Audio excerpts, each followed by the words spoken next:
नमस्कार, मी हिमांशु पायस। Next generation नेहमीच आपल्यासाठी वेगवेगळ्या क्षेत्रातील व्यक्तींना समोर आणत असतं आणि त्यांचे वेगवेगळे पैलू आपल्या समोर उलगडत असतं। मित्रो, या भारत मातेच्या भूमीवर अनेक वीरांनी जन्म घेतला। वेळप्रसंगी त्यांनी आपल्या प्राणाची आहुती दिली।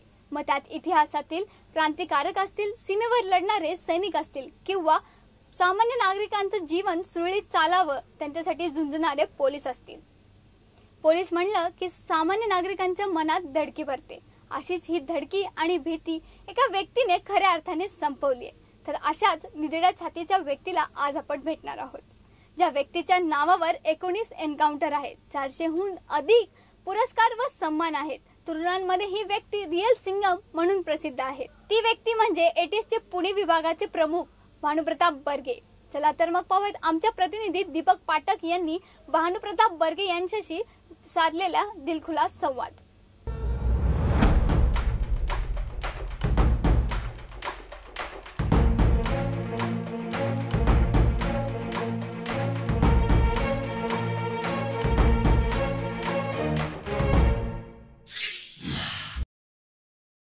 भारताच्या इतिहासामध्ये आपण ज्या प्रतापाला ओळखतो तो म्हणजे पहिला राणा प्रताप। त्यानंतर स्वराज्याचा इतिहास आपण ज्या वेळेला पाहतो त्यावेळेस दुसरा अजून एक प्रताप आपल्या समोर येतो, तो म्हणजे प्रतापराव गुजर।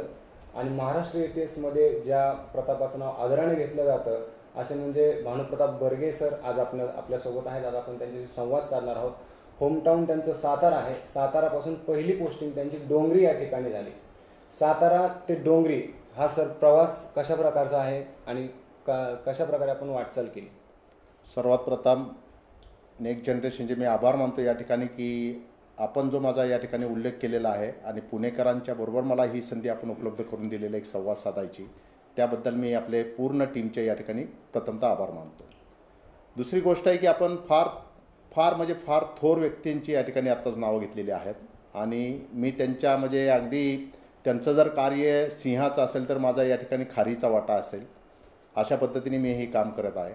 आणि आपल्याला माहिती आहे की आता मी सातारमध्ये माझं कोरेगाव म्हणून मूळ गाव आहे।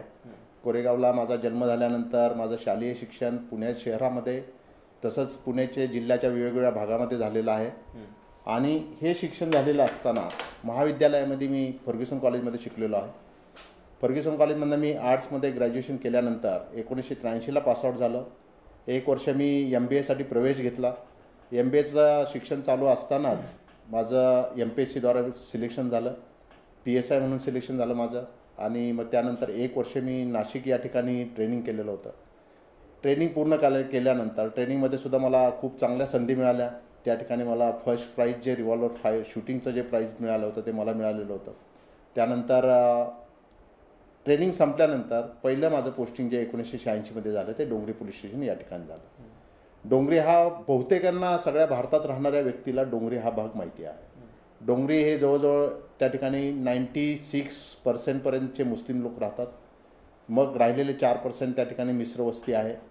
याच्या व्यतिरिक्त त्या ठिकाणी आजचे जे नावाजलेले आपण खूप प्रसिद्ध जे गुंड म्हणतो त्याच्यापैकी एक दाऊद इब्राहिम असतील, छोटा राजन असतील, करीमलाला असतील जे आता मयत झालेले आहेत, याच्या व्यतिरिक्त हाजी मस्तान, युसुफ पटेल, ह्या लोकांचा त्या भागामध्ये वावर असलेली जागा किंवा ह्या लोकांचा वावर ज्या पोलीस स्टेशनच्या हद्दीमध्ये होता असं ते पोलीस स्टेशन होतं। सुदैवाने मला त्या ठिकाणी श्याम कुंडलकर म्हणून मला एक वरिष्ठ त्या ठिकाणी पोलीस स्टेशनचे इंचार्ज वरिष्ठ पोलीस निरीक्षक होते, त्यांनी खूप चांगल्या पद्धतीने मार्गदर्शन केलं। विशेषतः सांगायचं म्हणजे या ठिकाणी असं आहे की त्यावेळेस मी बॅचलर होतो, अविवाहित होतो आणि पोलीस स्टेशनच्या वरतीच एका छोट्या रूममध्ये त्या ठिकाणी राहत होतो। 24 तास अवेलेबल असणारा अधिकारी म्हणून माझ्याकडे त्यावेळेस बघितलं जात होतं आणि त्याच्यामुळं रात्री 12 वाजता, 1 वाजता, पहाटे 3 वाजता असो किंवा दिवसाचे 2 वाजता असो किंवा 11 वाजता असो किंवा 7 वाजता असो, मी सगळ्यांना त्या ठिकाणी अवेलेबल होतो। माझा वैयक्तिक फायदा असा झाला त्या ठिकाणी की मला शिकायला खूप चांगलं मिळालं।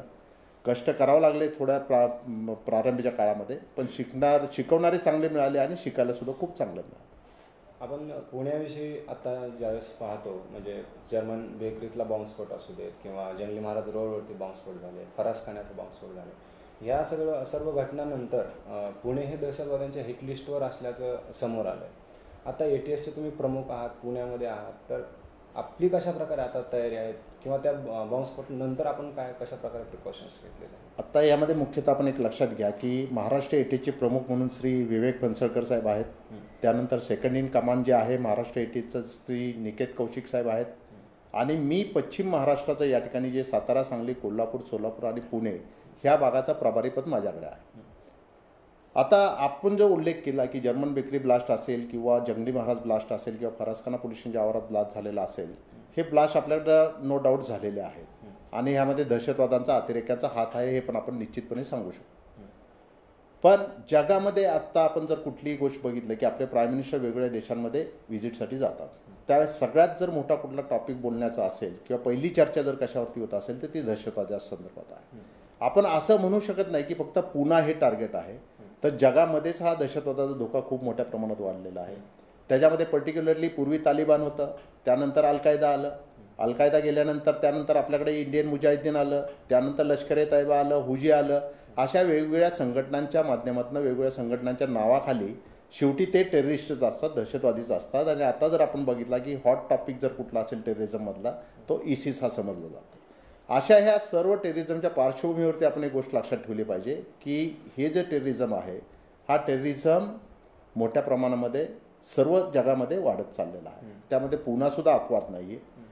जसं इस्रायलमध्ये प्रत्येक मनुष्य हा असं समजतो की सिक्युरिटीची काळजी आपण आपल्याला घ्यायला पाहिजे, तसं आपल्याला सुद्धा यापुढे नेहमी तयारीत राहायला पाहिजे. कधी कुठे काय होईल सांगता येत नाही. आपण ISISचा उल्लेख केला. मागच्या महिन्यामध्ये तुम्हाला ISIS कडनं धमकी देण्यात आली होती. त्यावेळेला पुण्यातल्या सामाजिक संघटना असोत, राजकीय पक्ष असोत, तुमच्या पाठीशी खंबीरपणे उभे आहेत हे दाखवून देण्यासाठी मोठा मार्च त्यांनी काढला होता. ही जी धमकी आली, ह्या धमकीकडे तुमच्या कुटुंबाने कशा प्रकारे पाहिलं आणि या धमकीकडे तुम्ही फेस कसं केलं? खरं तर आपल्याला सर्वांना माहिती आहे की ती धमकी आलेली होती. ह्याच्यापूर्वीसुद्धा आम्ही खलिस्तान कमांडो फोर्सचे काही अतिरेकी अरेस्ट केलेले होते.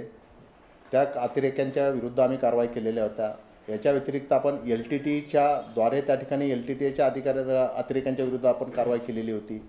या सर्व कारवाई करत असताना त्यावेळीसुद्धा धमक्या आलेल्या होत्या आणि ह्या धमकीचं आम्ही एवढं गांभीर्याने घेत नाही आहे. का तर धमकी देणारे किंवा करणारे असतील, ज्यावेळेस करायचं आहे धमकी आली तरी ते होणार आहे किंवा धमकी नाही आली तरी ते होणार आहे. विशेषतः पुणेकरांच्या बाबतीमध्ये आपल्याला मी वेगळं सांगण्याची गरज नाही की शक्यतो पुणेकरांकडनं असा प्रतिसाद मिळत नाही अधिकाऱ्यांना. तो माझ्या बाबतीमध्ये मी सुदैवी समजेल की मला खूप चांगल्या पद्धतीने हा लोकांचा सपोर्ट मिळाला, जनतेमधनं त्याच्यामधनं पाठिंबा मिळाला, काम करण्याचा मला त्याच्यामध्ये हुरूप आला. ह्याच्यामध्ये खरं तर मी आपल्या चॅनलचे जे बाबा शेठ आहेत त्या बाबा शेठचे पण मी विशेषतः आभार मानतो की त्यांनी हे इनिशिएटिव्ह त्यावेळेस घेतलेलं होतं की साहेब आपल्याला धमकी आलेली आहे, आम्ही आपल्याला असा पण पाठिंबा देतोच, पण जाहीररित्या बरेच संघटना आमच्याकडे आलेल्या आहेत ज्या नेक्स्ट जनरेशनकडे आलेल्या संघटना होत्या की त्या संघटनांनी बाबांना सांगितलं की आम्हाला ह्या अधिकाऱ्यांसाठी सपोर्ट करायचं तर तुम्ही आमची काय मदत करू शकता. तर आपल्या चॅनलच्या माध्यमातून सुद्धा आम्हाला खूप चांगल्या पद्धतीने सपोर्ट मिळालेला आहे. घरच्यांना पूर्वी ज्यावेळेस अशा धमक्या यायच्या त्यावेळेस थोडे घरचे घाबरले जायचे, परंतु आता घरच्यांना सुद्धा सवय झालेली आहे. फक्त यावेळी जी धमकी आलेली होती ही ISIS सारख्या संघटनेकडनं आलेली होती. त्याच्यामध्ये किती तथ्य आहे अजूनपर्यंत आपल्याला निष्पन्न झालेलं नाही आहे. पण तरीसुद्धा की अगदी रिटायर्ड पोलीस महासंचालक असतील महाराष्ट्राचे, त्यांच्यापासून ते अतिवरिष्ठ IPS अधिकारी आहेत, यांच्यापासून मला सगळ्यांनी फोनवरती सांगितलं की तू तर घाबरणार नाहीच, पण तरीसुद्धा की संघटना ही वेगळी आहे, ह्यांचं कार्य करण्याची किंवा काम करण्याची पद्धत वेगळी आहे, थोडं प्रिकॉशन्स थोडं जास्त घे यावेळेस. अशा ह्यानी मग मी ते प्रिकॉशन्स स्वतः घेतलेलं होतं. पुण्याचे पोलीस आयुक्त आहेत श्री KK पाठक साहेब यांनी मला स्वतः विचारलं की तुला सिक्युरिटी पाहिजे का म्हणून, तर मी त्याला नकार दिला. साहेब म्हणलं आपण ज्यावेळेस दुसऱ्यांची सुरक्षा करतो त्यावेळेस आपण सुरक्षा घेऊन येणं मला संयुक्तिक वाटत नाही आणि असंही आम्ही काळजी आमची घेत आहोत. अशा पद्धतीने आम्ही तो विषय त्या ठिकाणी संपवलेला आहोत.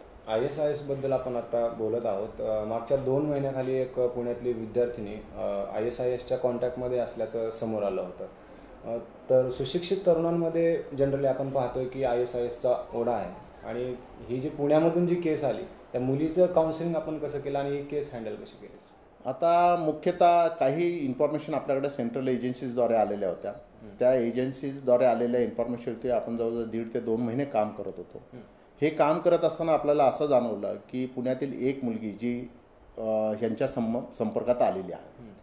आपण जे आत्ता वाक्य वापरलं की आयसिसकडे मुलांचा ओढा जास्त आहे, हे पूर्ण चुकीचं आहे.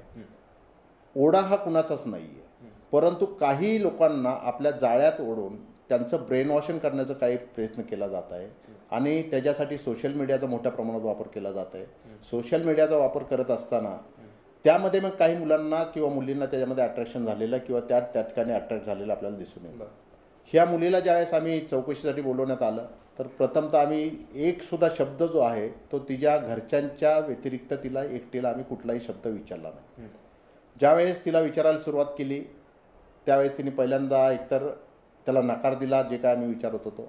त्यानंतर दुसरी गोष्ट आहे की आम्ही ज्यावेळेस परत विचारत गेलो किंवा तिला मग आम्ही ॲडिशनल प्रूफ देत गेलो त्यावेळेस मग नंतर तिने सगळं सांगायला सुरुवात केली. घरचे सुद्धा त्यावेळेस काही काळ स्तब्ध झाले, घरच्यांना सुद्धा धक्का बसल्यासारखं झालं ते. आणि घरच्यांना अजिबात काही माहीत नव्हतं. घरच्यांची एकदम घरचे चांगले लोक आहेत, त्याच्यामध्ये असं दिसून आलं की चांगले सुशिक्षित फॅमिली आहे आणि घरचं व्यवस्थित आहे. फक्त ही मुलगी जी आहे ते चॅनल बघता बघता डॉक्युमेंटरी बघता बघता ECची त्यांच्याकडे अट्रॅक्ट होऊन त्यांच्या संपर्कात आलेली होती. ह्या मुलींचं जे आपण समुपदेशन केलं किंवा जे काउन्सिलिंग केलं आपण ह्याच्यामध्ये, तर त्यामध्ये आपण लोकल जे मुस्लिम लीडर्स होते, काही मौलवी होते त्या ठिकाणी ज्यांना कुराणाचं जास्त नॉलेज आहे किंवा जे चांगल्या पद्धतीने कुराणाचा अर्थ सांगू शकतात, अशा लोकांची मदत घेतली, त्यांच्या घरच्यांची मदत घेतली. अजून सुद्धा तिचं डिरॅडिकलायझेशन करण्याचा आपण प्रयत्न करत आहोत.